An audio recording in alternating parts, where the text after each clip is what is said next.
Офіс Донецької обласної організації політичної партії «Наш край» у Слов'янську переїхав у нове приміщення. Тепер він знаходиться на вулиці Торській, 14, поруч з військкоматом. 25 грудня відбулося його урочисте відкриття. У нас на самом деле есть традиция. Мы каждый год переезжаем, каждый год плюс-минус 1-2 месяца мы переезжаем в новый офис, более просторный, более широкий, с большим количеством рабочих мест. Потому что у партии есть традиция расти.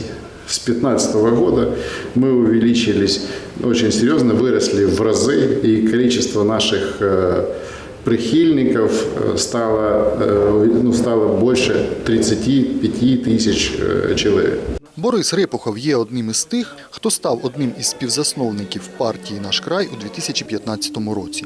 Він каже, що головне – це вірити в майбутнє та впевнено йти вперед. І те, що будущее є, це однозначно, воно будущее в наших руках. І якщо ми сьогодні маємо цю уверенность, вот здесь і вот здесь, все остальное – це мелочі життя.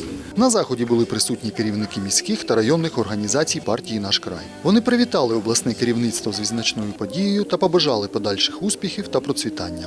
Сьогоднішнє нове приміщення – це нові ідеї, це крок вперед, це майбутнє не тільки нашого краю, а всієї України разом.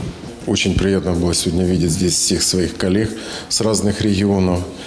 Это говорит о том, что, как говорил Олег Анатольевич, действительно никто не говорит о том, что партию там сливается или собираются убирать. Да, партия действительно только развивается.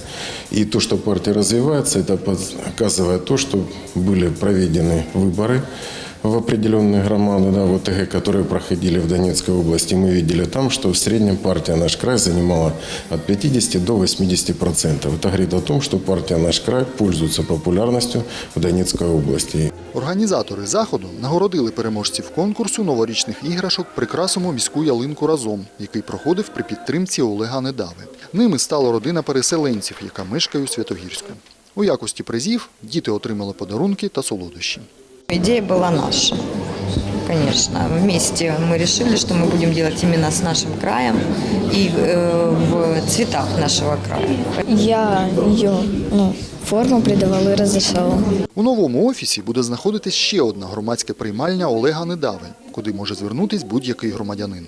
На разных этажах находятся разные службы, разные структуры, но в большей степени это все направлено на то, чтобы людям, членам партии и вообще нашим жителям города Слов'янска, и не только, вообще всем было комфортно приходить сюда, общаться, получать ответы на те вопросы, которые их интересуют. Традиція щороку відкривати новий офіс продовжиться і надалі. Олег Недава сподівається, що чергового разу це відбудеться в українському Донецьку.